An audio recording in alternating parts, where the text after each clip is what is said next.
我瞅瞅咋个事儿，一天天的得让我来认亲。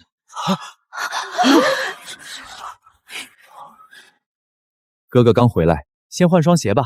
家里情况我慢慢跟你说。江家确定让我跟他联姻，我傅家要的是能带出去见人的丈夫，不是土鳖。话难听，但没错，进了江家，就先把规矩学明白。咋的？我脚刚进门，你们就组团给我开批斗大会呗？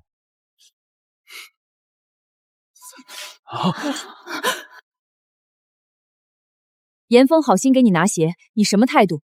好心，江岩峰，你脚上穿的是新款，给我这双破鞋从哪个犄角旮旯翻出来的？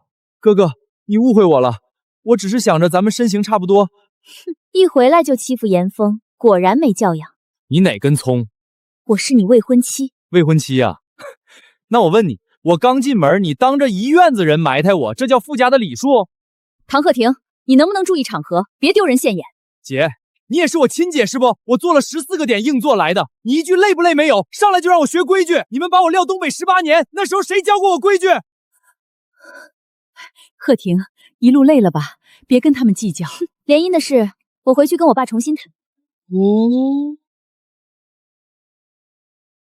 爸，到了啊，这家人没有说到。哪个王八犊子欺负你了？说，爸这就买票削他。不用，我自己能整。行了，别搁这围着了，我那屋搁哪儿呢？大少爷，请跟我来。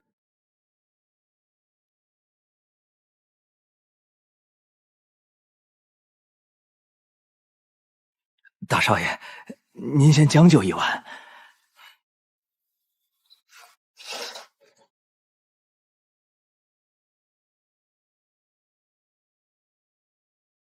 第一笔，哥哥，这汤养胃，你尝尝。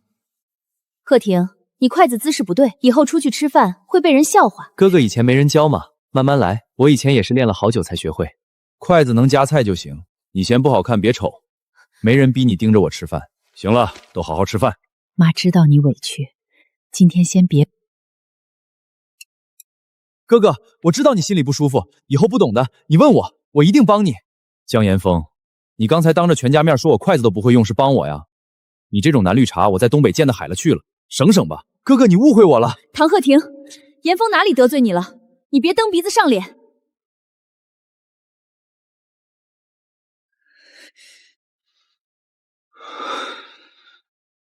谁让你跪，你就站起来，让他好好瞅瞅你站直了有多高。一笔一笔，我都记着。鹤婷，起了吗？今天家里聚餐，亲戚们想见见你。这就是外面养大的那个，长得倒不差，就是这穿着。姑妈，别这么说，哥哥衣服还没来得及置办，我想带他买，他说不用，我确实说不用。你给我整那2套尺码大了2号。我是怕买小了，哥哥穿着不舒服。你穿 XL， 我也穿 L。你给我整那么大是怕我勒得慌，还是怕我穿出去抢了你的风头？严峰，你上次说想吃，我给你带来了。云霜姐，你不是跟哥哥定亲吗？给我送东西不太好吧？我跟他只是长辈安排，我不认。唐鹤婷，你识趣点，主动把婚退了。是啊，傅家这条件跟严峰才般配。不用你退，这婚我退。你说什么？你傅家这门我还真不稀罕。你给我记住了啊！不是你不要我，是我瞅不上你。妈给你订的藏青色，你穿上肯定精神。行。下午2点答谢宴，你好好打扮打扮，让大家看看我们家鹤婷不比谁差。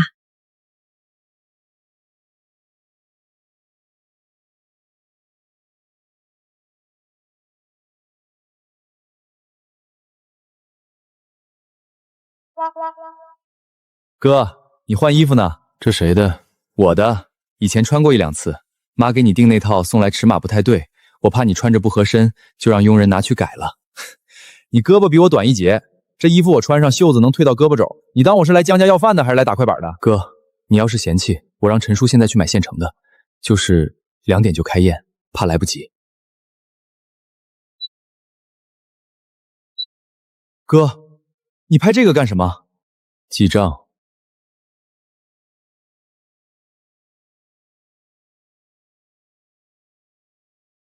你晚上就穿这个。今天来的都是京北有头有脸的人，姐姐看到会生气的。她爱说啥说啥，谁嫌丢人谁闭眼。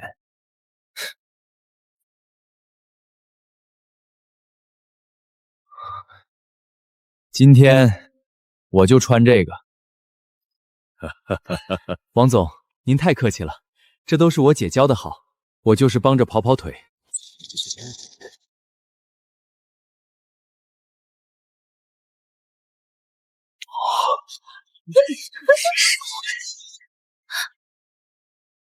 唐鹤婷，你脑子是不是有毛病？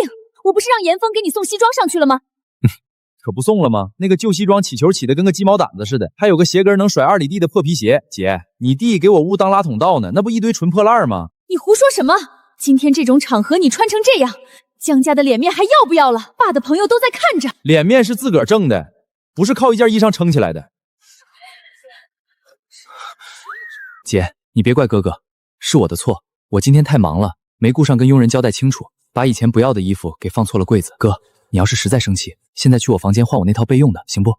千万别在爸的客人面前闹了。峰啊，你这演的挺累性吧？可拉倒吧，你这身料子绷得死紧，我多吃2口肉都怕给撑炸线，我可遭不起那罪。我穿我这 T 恤老得劲儿了，吃饭不用拘着，能可劲儿造大米饭。这西装太紧了，我怕我放个屁都能把线杀开了，还是你留着自己穿吧啊！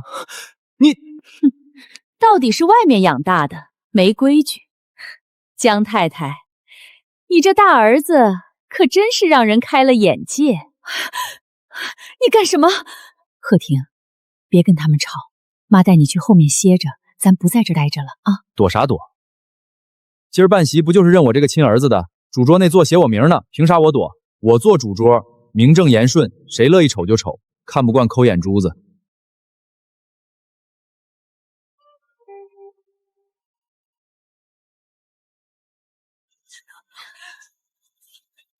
舒兰啊，咱们两家也算是有几十年的交情了。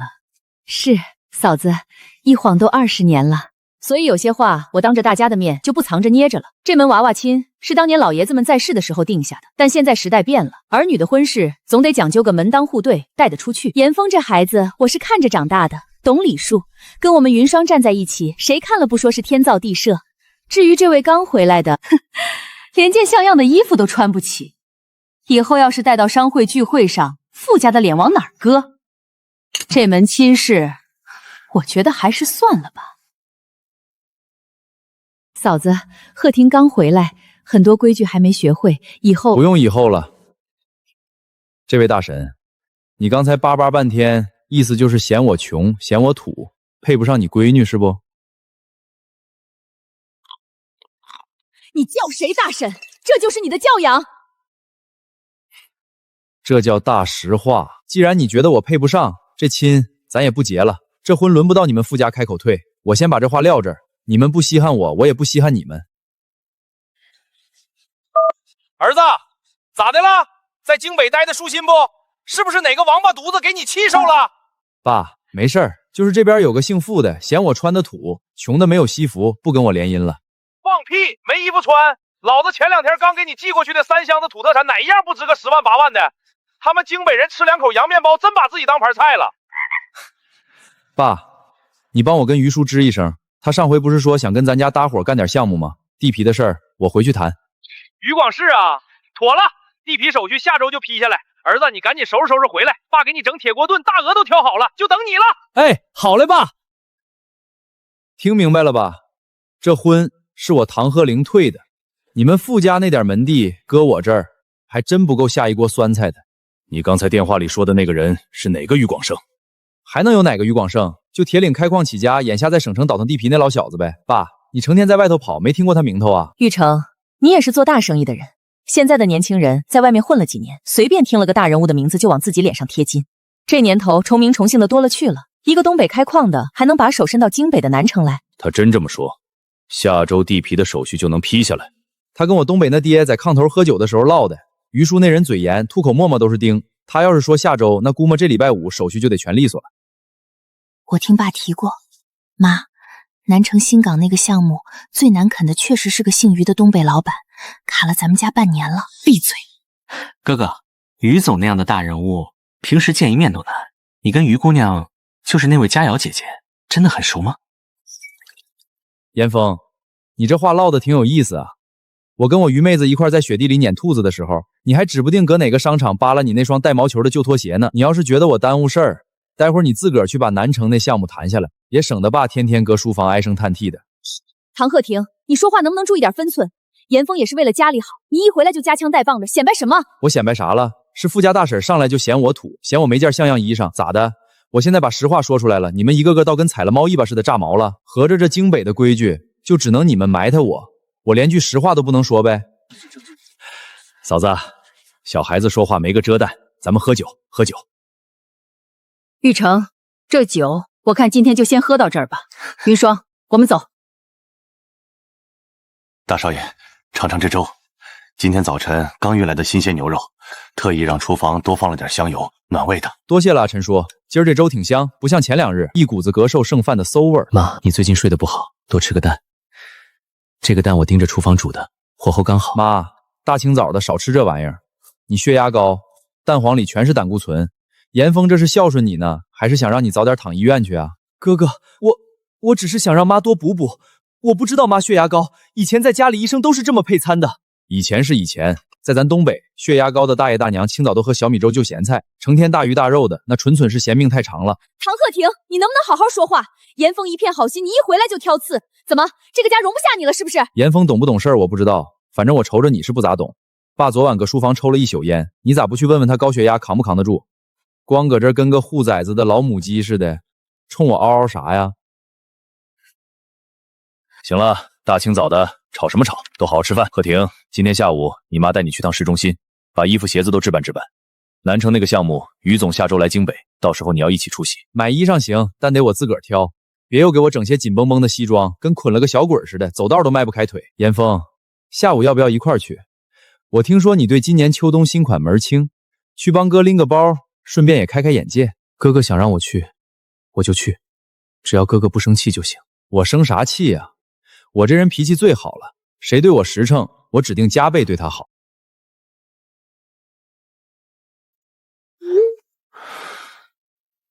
唐鹤婷，你小子还活着呢？听我爸说你搁京北当上大少爷了，怎么电话里听着跟要被人卖了似的？活得结实着呢，天天有精装绿茶喝，管够，就是嘴里没啥味儿，淡得慌。就你那脾气，能喝得下绿茶？你这根儿就不是长在温室里的苗，往那儿一栽，不得把人家花盆给撑炸了？我刚下飞机，搁京北这破地方连个正经大蒜都吃不着。明天中午有空没？出来整一顿，我高低带你吃顿肉，给你补补。行，你定地方，别整那些法式意式的洋玩意儿，我塞牙缝都不够。到时候别让人家一盘盘往上端，那玩意儿吃着闹心，跟哄小孩似的。放心吧，订了个胡同里的私房菜，老板是咱东北老乡，有大拉皮和锅包肉，管够。你就穿你那身土老帽的衣裳就行。姐，你别生气了，哥哥可能就是不习惯京北的规矩，过阵子就好了。今晚的晚宴我自己陪爸去就行。你别跟哥哥一般见识，他从小在外面长大，没人教他这些。装，你就可劲儿装，等哪天大雪一落，我看你这白西装上能蹭多少泥点子。哎呀妈呀，可算来了！瞅你这脸，怎么比在铁审的时候还黑了？江家不给你饭吃啊？天天下那些插着草棍的洋盘子菜，根本吃不饱。那玩意儿跟喂鸟似的，一口就造一盘，囫囵吞下去还膈应得慌。我点了个大拉皮，一个杀猪菜，还要了个锅包肉。你看看还要加啥？今天姐们儿请客，管饱，敞开了蹭，不用给我省钱。再给整2头蒜，没蒜这肉吃着都不香，要生包的那种，瓣儿大点的。那可不咋的。我跟你说，就那回。大少爷，您这玫瑰是大小姐从法国空运回来的，金贵着呢。天天下后院整这些带刺儿的玩意儿，我把这块地刨开，种点水萝卜和春葱，等2月大葱长成了，蘸着大酱吃，比这洋花强100倍，老解馋了。可是，去帮我拎桶水来。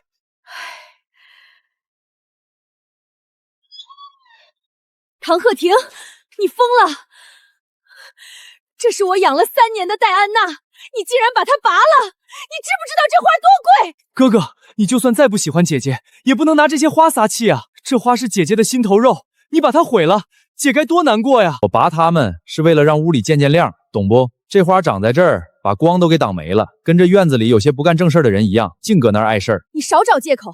你个乡巴佬，你懂不懂这些玫瑰值多少钱？你一辈子也买不起1多。大姐，我在这地里种上大葱和水萝卜，等熟了我分你2捆，到时候你就知道是你的戴安娜有嚼头，还是我的水萝卜水灵吃着场上。爸妈，你们快出来看看啊！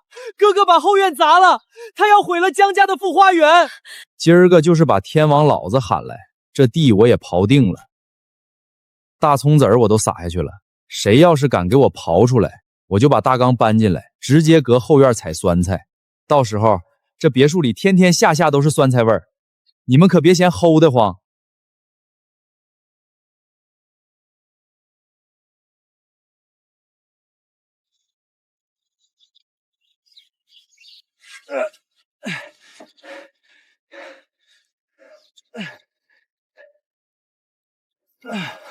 大少爷，这缸可真沉，少说也有200斤，沉点好，沉才压得实。多谢了啊，兄弟，该等我这酸菜腌好了，请你来整一顿酸菜白肉。那感情好，我是山东人，就好这一口酸的。不过大少爷，你搁这儿弄大缸，江总他们真不介意？他们介意他们的，我腌我的。这地是我刨的，缸是我买的，大白菜也是我自个儿搁菜市场拉回来的，碍不着谁的事儿。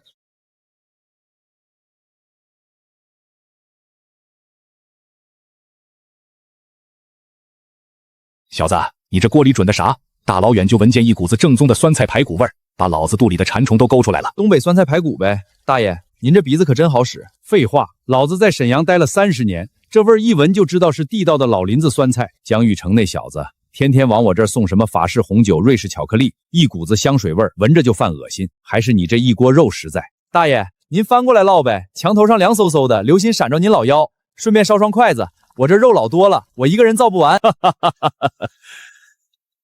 不错，是这个味儿。你就是江家刚找回来的那个大少爷，跟江玉成那副奸商样一点都不像，看着顺眼。我是我养父拉扯大的，我身上没江家那股子铜气气，全是泥土味儿。舒坦，这排骨炖得透，酸菜够劲儿。小子，你养父是谁？沈阳老林子里的唐墨春。大爷，你听过？唐墨春，那老小子还没死呢。当年在辽大，他可是出了名的刺头。那是我东北那爹，他没念过几天书，但会做饭，知道疼人，不像京北这帮人，吃个饭得数着米粒儿，说句话还得拐仨弯，老累腾了。温老，您怎么在这儿？江玉成，你这后院风水不错啊，大白菜采得结实，酸菜炖得也透，比你送我的那些高档垃圾强多了。温老，您要是想吃，我让京北饭店的主厨天天给您送。这大冷天的，搁后院蹲着吃多不卫生。去，少拿那些厨子糊弄我，人家的肉里没这股子大老粗的劲儿。你小子做生意精明，养儿子倒是一塌糊涂，放着这么个实诚种不要，天天把那个抹了香水的假玩意儿当个宝。你要是没啥事就回屋吧，后院风大，你那金贵身子要是吹感冒了，大姐又该赖我拔了她的法国玫瑰招来邪风了。温老爷，明儿中午还来不？明儿我整个铁锅跑大酱，就这刚出土的小水萝卜。来，怎么不来？小子，明天给我留2个大蒜，没大蒜，那大酱吃着没灵魂。贺婷，你跟温老怎么搭上关系的？你知不知道他是谁？他一句话，咱们家在南城那地皮的项目，连批示都不用等下周，明天就能过。爸，在我眼里，他就是个爱吃酸菜排骨的隔壁老爷子。你想用一锅肉换地皮，那你自个儿翻墙过去送啊。小子，你这马后炮用的挺溜啊，跟你爹唐墨春当年在学校里跟人打架的招数一模一样，尽使些阴招。大爷，这叫兵不厌诈。再说了，我爹那是老实人，他要是使阴招，当年能被我那亲爹骗去东北待了18年。哼，少跟我扯年旧账。江玉成那小子今天中午又让我那不孝子给我送了2箱高档海参，说是补身子，老子最烦吃那黏糊糊的东西，跟吃大鼻涕似的。送上门的东西不好，不要白不要，拿来喂猫，猫不吃，明儿给我拿去冷面馆换2碗大拉皮。这大蒜带劲儿，比江家那股子香水味儿强。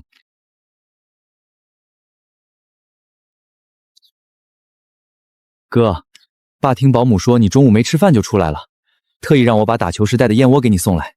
哥，你就算再想下棋，也别跟这儿和这些大爷瞎凑合呀，这儿多不干净。咱们回去，爸今天请了私房菜的主厨来家里，比这儿体面多了。年轻人，你身上那身白衣服是去打球的，还是去出殡的？老爷爷，您怎么能这么说话？我是来找我哥哥的。哥哥？你管他叫哥，那你管江玉成叫啥？江玉成穿鞋不认人，养出来的种倒是挺会穿衣服。怎么嫌这胡同脏？脏你就别把车开进来，这路是公家的，你那车屁股要是再往后退1寸，老子今天就把你这轮子给卸了。老先生，您讲点道理好不好？我只是来送东西，您怎么能骂人呢？骂你？老子当年在重工业部当厂长的时候，江玉成还在东北林子里倒腾木材呢。回去跟江玉成说，以后少往老子院里扔垃圾，别天天穿得跟个纸扎人似的出来晃荡，看着就败兴。严峰，听见没？大爷让你麻溜溜的滚蛋，别搁这显眼，脏了人家的地儿。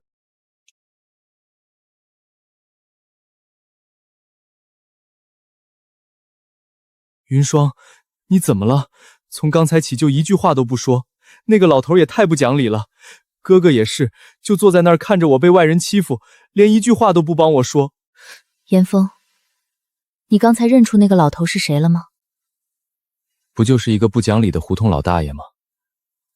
顶多是个退休的老工人，脾气怪得很。退休老工人，那张老脸上那道疤，是当年在东北重工基地被铁水烫伤留下的。我爸书房里有一张当年部里老领导的合影，他就坐在正中间。连我爸的老板，当年也得管他叫一声温老。云霜，你没认错吧？他怎么可能跟唐鹤亭那种人在一块下棋？不仅下棋，他还吃了唐鹤亭在后园炖的酸菜。云霜，就算是温老，那也是看在哥哥是江家大少爷的份上。他连江玉成送的海参都当垃圾扔出来，你觉得他会在乎一个江家大少爷的名头？唐鹤亭的事，你少在外面掺和。还有，昨天那西装的事，我妈已经问过佣人了。我真的不是故意的，我只是……行了，别解释了，我累了，让司机先送我回家。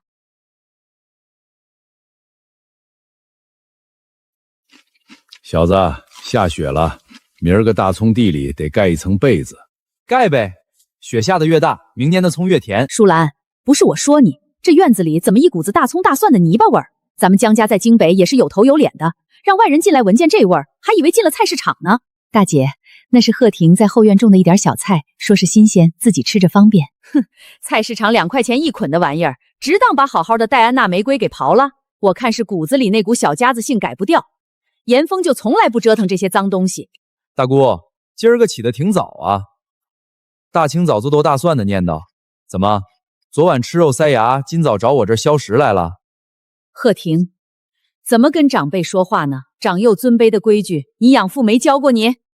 我问一嘴，当年我东北那爸在沈阳刚起家那会儿，你在老家开那个大棚，漫天的大粪味儿，你当时怎么不嫌熏得慌？舒兰，你听听，这就是你们找回来的好儿子，一开口就接长辈的短，有没有点教养？大姐，鹤亭他不是那个意思。我就是这个意思。大姑，今儿个带着志强哥过来，又是想找我爸安排工作吧？不急，咱先把当年的账清一清。这是什么东西？16年前你在沈阳倒腾大棚，跟我东北那爸借的3万块钱借调，当时白纸黑字写着2年内还清。一家人提前多伤感情。再说了，你爸现在这么大产业，还在乎这3万块钱？大姑，东北有句歇后语叫光屁股推磨转圈丢人。您要是今儿个能把这3万块钱连本带利还了，我立刻把这大葱全拔了，给您赔礼道歉。要是还不出来，那这后院的葱您就得天天闻着，还得大口大口的吸溜，懂不？鹤亭，大家都是亲戚，说话别这么冲。你刚从东北回来，可能不了解京北这边的圈子，这做人做事得讲究个格局。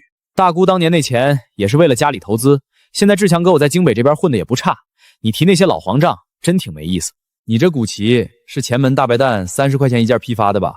那双季都快连成个圆圈了。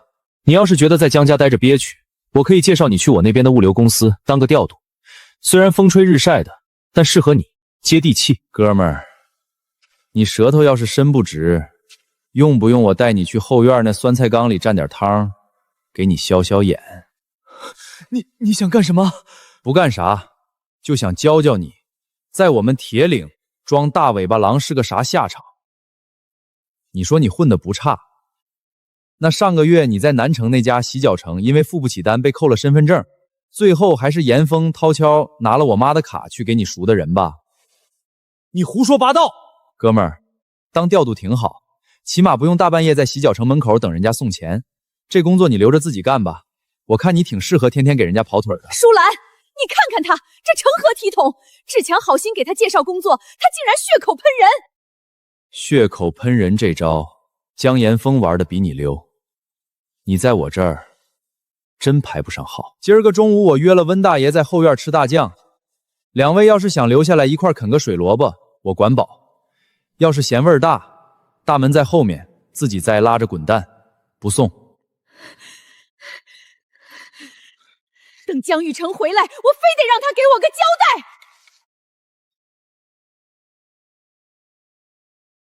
贺婷，大姐她毕竟是你大姑，你今天把话说得这么死，回头你爸在亲戚面前面子上挂不住。妈，给，这节甜，没皮。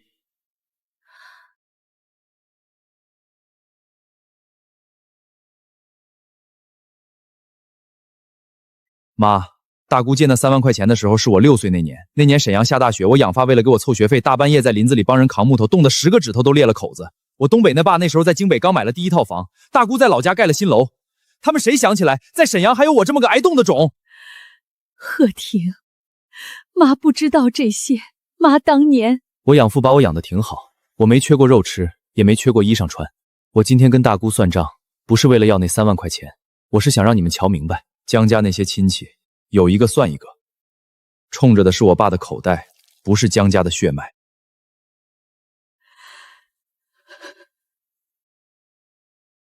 这个儿子跟江岩峰完全不一样，江岩峰会哭会撒娇，可唐鹤斌就这么硬邦邦的站在这儿，像块生铁，风吹不动。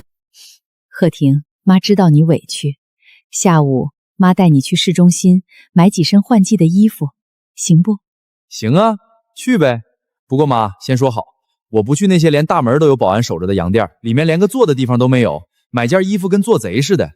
咱去老街的服装城，那儿的衣裳厚实，穿着暖和。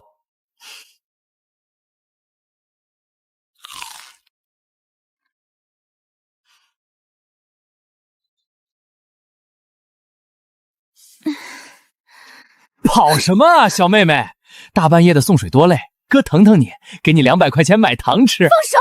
你放开我！再不放手，我喊人了！喊人？这大半夜的，你喊给谁听？江玉成是我亲舅舅，这院里谁管得着我？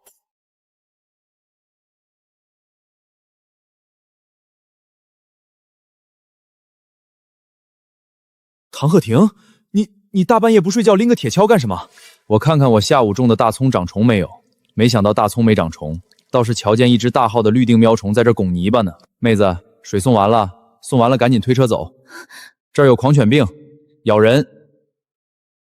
姓唐的，你少搁这装大尾巴狼！一个送水的丫头，我跟她开个玩笑怎么了？你大惊小怪的，是不是皮痒了？志强哥，下午在客厅里你那古奇衬衫没显摆够，晚上又跑这儿来卖力气了。志强哥，你们别动手，志强哥喝多了，他不是故意的。哥哥你千万别冲动，爸要是知道了，又该生气了。严峰，你来的挺巧啊！刚才那小姑娘喊救命的时候，你搁那柱子后面当石碑呢。现在我铁锹拿出来了，你倒跑出来当和事佬了。我刚下电梯，什么都没看见，我只是不想让家里闹起来。那行，今晚这事儿我不跟爸说。唉。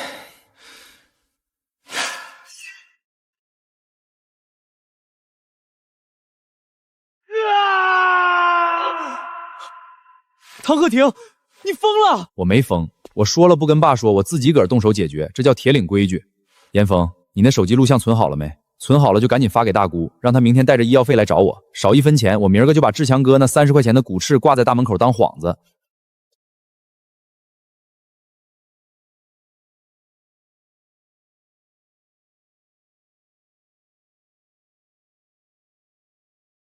这里面有10万。江家每个月会按时往这张卡里打钱，在京北兜里没子儿，走哪儿都让人看不起。爸，这钱是给我的，还是给志强哥的医药费？跟志强没关系。昨天你大姑哭着给我打2个小时电话，唐鹤亭，你动手打人还有理了？这里是京北，不是你撒野的东北大车垛。大姑哭是因为志强哥那30块钱的名牌衬衫在灌木丛里刮烂了，她心疼。这是给你零花钱，免得你出去跟个叫花子似的，天天在胡同口跟那些下棋的大爷混在一起，丢人现眼。你那朋友于佳瑶，人家出门开的是跑车，你兜里连张打车票掏不出来，你觉得合适吗？怎么不合适？于佳瑶开跑车，我坐公交，最后不都得在冷面馆里碰头？姐，你那跑车副驾驶上坐的人，哪一个是冲着你这个人去的？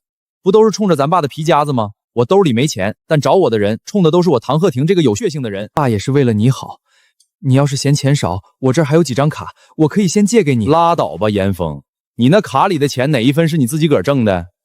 拿着爸妈的血汗钱在这跟我装大方，你心里不突突啊？我要是用你的钱，回铁肘我养父得用皮带抽死我。他教我有手有脚就自己挣，吃软饭的那叫面条。鹤亭，你非要跟家里分得这么清？妈，不是我分得清，是江家这锅饭里面掺了太多沙子，吃着硌牙。严峰，拿去买鞋吧，别天天穿个白西装搁我面前晃悠，跟个纸扎人似的。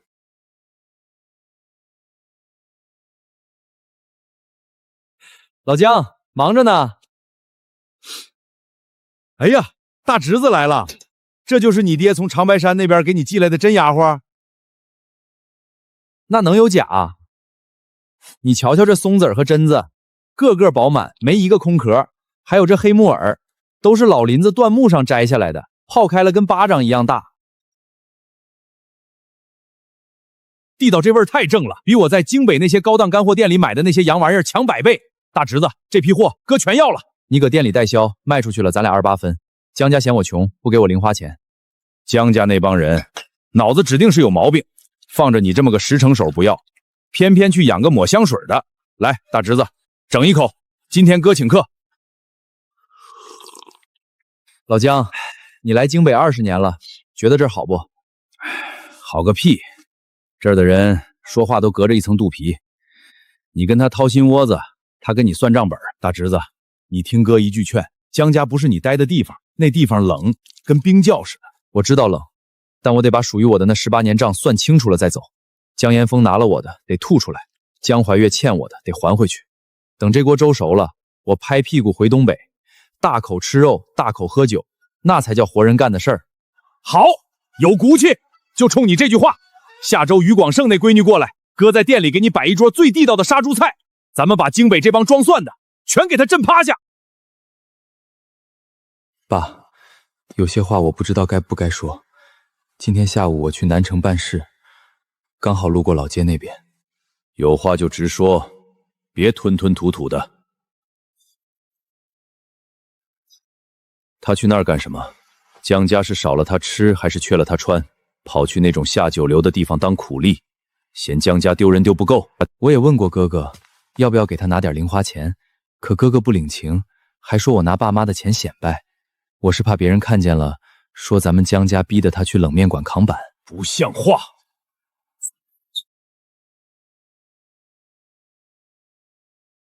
唐鹤亭，你今天下午去哪儿了？去挣烟钱了。爸，这是3000块钱，今天刚结的现钱。我搁你这儿住，不能白住。这是下个月的房租和饭钱，你数数。你把这脏钱给我拿走！江玉成在京北做生意20年，还没沦落到要靠儿子在冷面馆扛包来交房租的地步。爸，这钱是老姜冷面馆一碗一碗面卖出来的，每一张都干干净净，沾的是老百姓的汗水，不脏。倒是有些人的钱搁在卡里挺光鲜，拿出来一闻，全是洗脚水和蒜迹味儿，那才叫脏。今儿个下午在冷面馆门口那辆白色的宝马在街角停了半个钟头，那是你的车吧？要不要我让老乡把门口的监控调出来，给你那张焦急的脸来个特写？爸，这钱你要是嫌脏，就让严峰拿去，他正好缺钱去堵他表哥在洗脚中的窟窿。我的手脚干净，挣的钱也干净。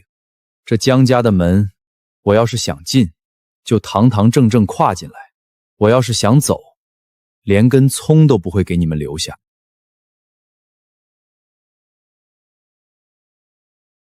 大姐，傅家那边怎么说？老爷子今天早上又进 ICU 了，这可怎么办？南城的地皮的项目，全指望老爷子签字呢。妈，我刚打听过了，同仁堂那边的几个老中医都看过，老爷子这是陈年旧疾，冬天肺气不足，得用正宗的长白山野山参吊着气。傅家现在满京北地找50年的老山参，只要有货，价格随便开。50年的老参，那都是可遇不可求的东西，现在有钱都买不着。大清早的，又搁这儿开动员大会呢。哥，你回来了。回来了。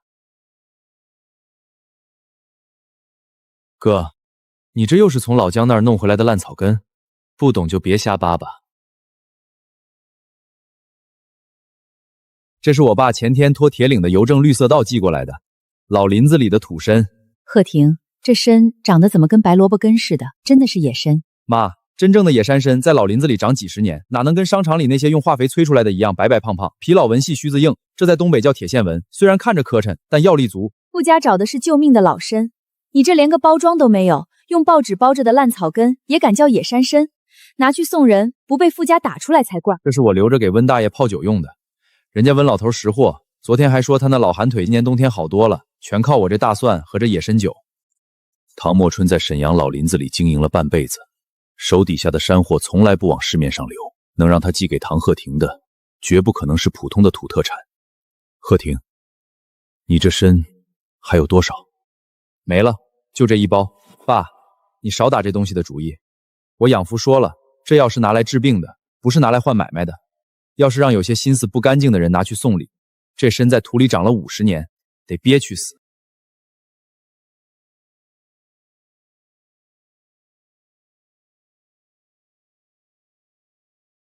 哥哥，你真在这儿啊？云霜姐今天刚好去我们家，听说你在这儿，特意过来跟你打个招呼。招呼打完了，赶紧回吧。这街上雪大，你那高档呢子大衣要是沾了雪水，回头该起褶子了。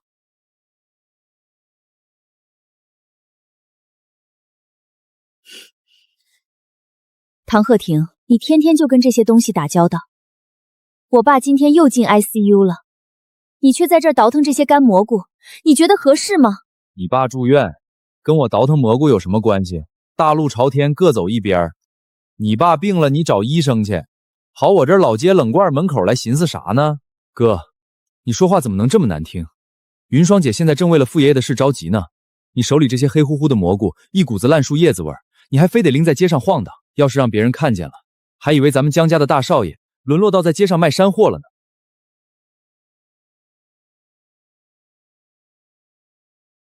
哎呀，哥，对不起，我真不是故意的，这雪地太滑了。这蘑菇洗洗应该还能吃吧？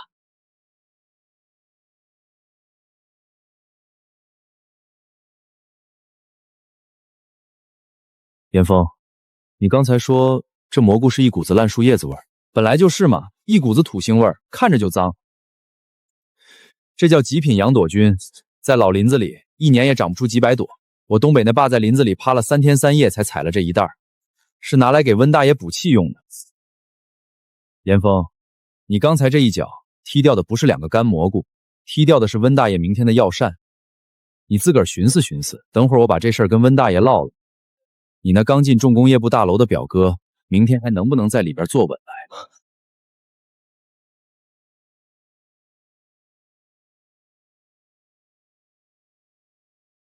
这就是你们在老街采完之后又捡回来的东西。傅叔，那冷面馆门口都是泥，哥哥拎着这包垃圾在街上晃的，我也是怕他丢了江家的脸，我真不知道这里面……闭嘴！云霜，你也是这么想的，觉得这是垃圾？你爷爷在 ICU 里躺着，医生说要是再没有正宗的长白山老参和顶级的洋肚菌吊着肺气，这冬天就熬不过去了。我们求遍了京北的中药行，连个野参须子都没见着。结果呢？这是温老大夫亲自看过的，这叫雷击菇。50年的老林子里，被雷劈过的腐木上才能长出1、2朵。傅叔，这不就是2朵烂蘑菇吗？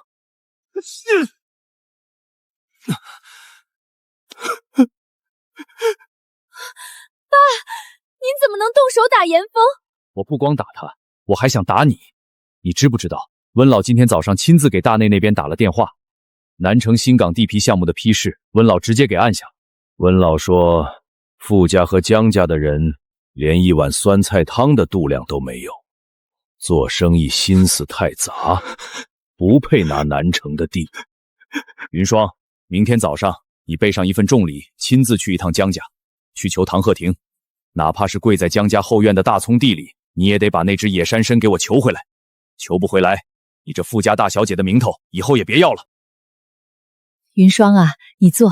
陈叔，快去给傅小姐倒杯热茶，用前天送来的雨前龙井。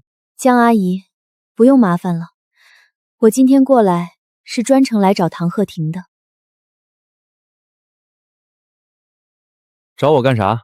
那天在答谢宴上，还有前天在老街，我的态度不好，我跟你道歉。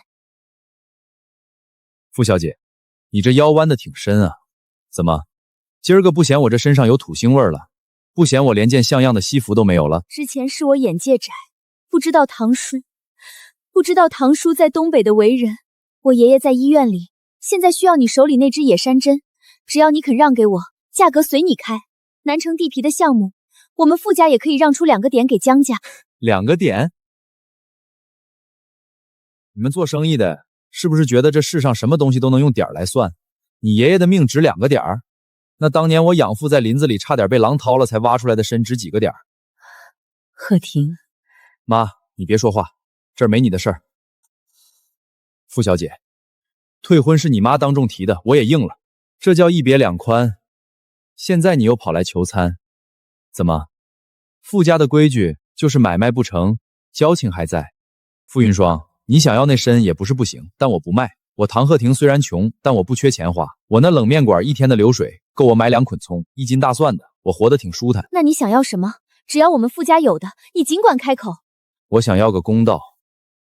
当初我刚进江家大门，你倚在车边，说我是不懂礼数的东北糙汉，不配进你傅家的大门。还有江岩峰，前天在老街一脚把我养父踩的羊肚骨踢泥里，他说那是垃圾，一股子烂树叶子味儿。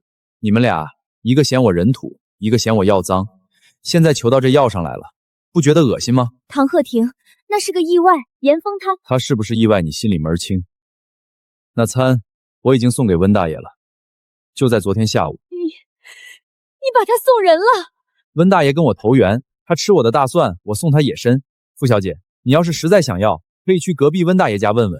不过我得提醒你，温老头脾气不好，他要是听说这参是你们嫌弃过的垃圾，他那旱烟蛋壳子指不定得往谁头上敲。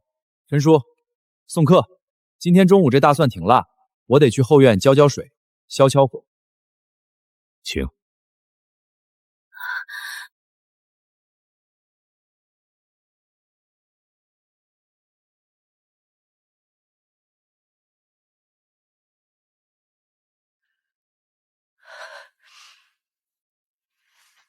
太太，张嫂，怎么了？是不是家里缺什么东西？不缺，什么都不缺。太太，我憋不住了，我要是再不说，我这良心一辈子都得放在油锅里炸。你这是干什么？快起来，有话站着说。我不起来。太太，大少爷刚回来那天，那套被换掉的西装，其实不是佣人挂错的。你说什么？西装怎么了？是二少爷。那天下午，大少爷的西装一送过来，二少爷就进了介小解放间，他让我把大少爷那套拿去改尺寸，然后把他的旧西装挂进去。他还跟我说，要是大少爷问起来，就说是佣人粗心挂错了。严峰，他为什么要这么做？二少爷说，不能让大少爷在宴会上把他的风头抢了。大少爷昨晚在车库里看见我因为给小儿子凑食药费在偷偷哭，他一句话没说，下午就去老街拿了这包松茸和这500块钱塞给我。大少爷是个实诚人，他受了这么大委屈，连个响儿都不放。太太，二少爷逼我的时候还拿我儿子的工作威胁我，我真的不是故意要瞒着您的啊。这和当年我生唐鹤臣的时候，唐老头从林子里带回来的味道一模一样。太太，二少爷穿的那白西装，现在还在干洗店送回来的袋子里放着。吊牌都还没拆呢。张嫂，你起来吧，去把二少爷那套西装从储藏物拿出来，就放在客厅的茶几上。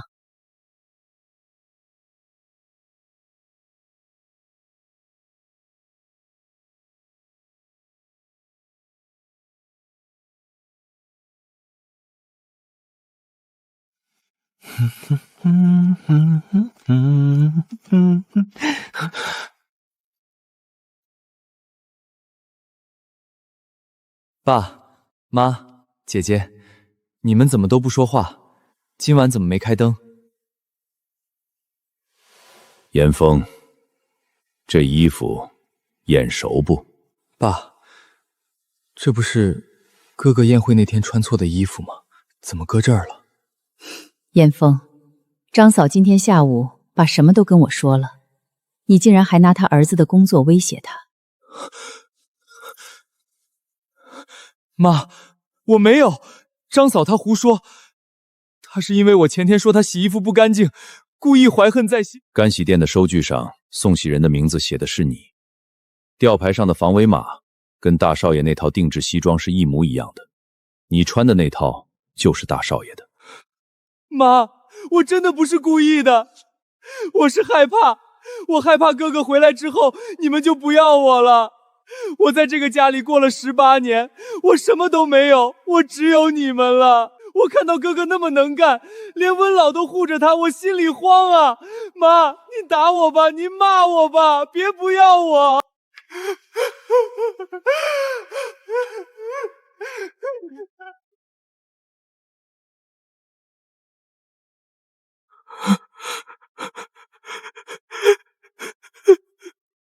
严峰，别嚎了，大冷天的，省点唾沫星子吧。你刚才说啥？你害怕？你怕我回来抢了你的地方，所以你心慌。哥，我真的是一时糊涂，我没想害你。一时糊涂能把账算得这么细，那你这脑子可真够使的。我进门第一天，你递给我一双起满毛球的旧拖鞋，当着全家和佣人的面说哥哥刚回来，家里情况我慢慢给你介绍。哥，那是个误会，我以为你穿不惯新的。第二天二姑大姨来，你给我整了2套大2号的衣裳，袖子退到胳膊肘，你在旁边叹气，说哥哥以前没人教。第3桩，答谢宴，妈特意给我定的尺寸，你让张嫂改小了，然后自己穿在身上。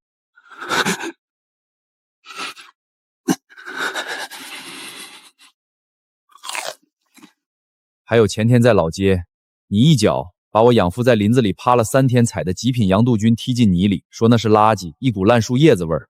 唐鹤亭，你少说2句行不行？严峰已经知道错了，他也跪下了，你非要把他逼死才满意。姐，你心疼了，他跪下是因为事情败露了，瞒不住了。要是张嫂今天下午没跟妈说实话，这会儿跪这他训的挨的，怕是我这个不懂礼数的糙汉吧。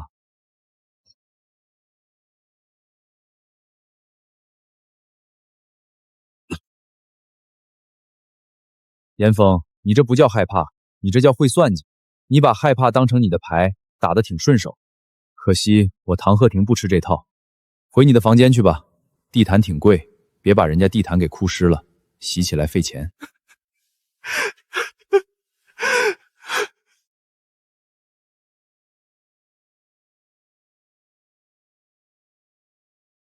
严峰，今晚怎么不喝汤？你妈特意让厨房给你炖的。爸，我胃有点不舒服，喝不下，我吃点白米饭就行。爸，南城的地皮的事儿，傅家今天下午把合同发过来了，但温老那边的签字还是没盖章。小唐，小唐搁家不？老子今天包了猪肉大葱的饺子，刚出锅，翻墙过来吃俩，大蒜都给你剥好了。大爷来了，等我半分钟，我带2个冻鱼过去。鹤亭，大年30，好歹在家里吃口饺子再走。妈，你们这儿的饺子是用虾仁和干贝包的，太精细，不顶饱。温大爷那儿的猪肉大葱油水大，适合我这胃口。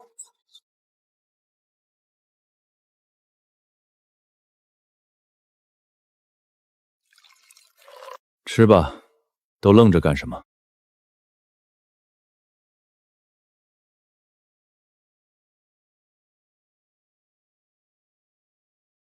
唐鹤亭，你这是不是写错了？以你的成绩，留在京北上个名校是稳稳当当的。你爸在京北也有些产业，你回老家那大冷天的地方干什么？老师，没写错，我养父在申阳呢，我想离他近点。再说了，那边雪大，好玩。胡闹！这是一辈子的事儿，怎么能因为雪大好玩就随便做决定？你爸，江总知道这事儿吗？我自己填，不劳他费心。老师，您就给报上去吧，省得天天留在京北，看着有些人的脸，我连大蒜都吃不香。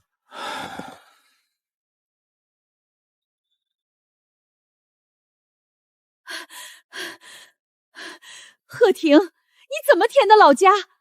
京北这么多好学校，你留在妈身边，妈以后也能天天给你做饭。妈，老家学校挺好的，专业出名，我养父当年就想去，没去成。可是京北这不仅好学校多，知名度也高，我和你爸也想多陪陪你。填了就填了吧，随他去。他骨子里那股泥土味儿，京北的暖气反正也捂不热。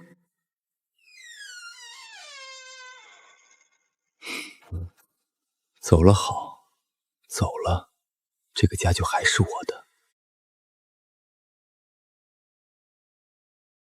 听姐说，你后天中午的火车回沈阳。啊，咋的，严峰？你要去站台给我送2瓶大蒜不？唐鹤亭，你折腾了这3个月，把大姑赶走，把志强哥送进医院，居然连我都给弄到了背阴的阁楼上。结果呢？你还不是得像个要饭的一样，自己卷铺盖滚回你那穷乡僻壤去？严峰，你在这儿站着，身上那股子馊味儿比我后院的酸菜还大，你觉得你赢了？难道不是吗？你赢个屁！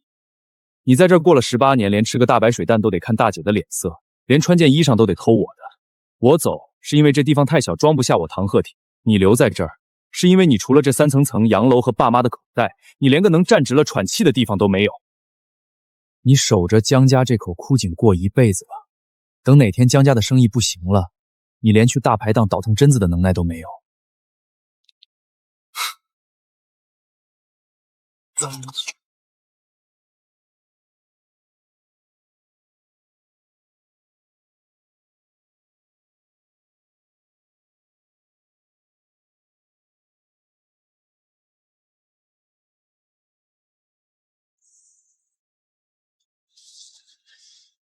儿子，这儿呢，爸搁这儿呢。大侄子，你爸昨天下午就开始炖那只大鹅，这会儿锅底下的火还没灭呢。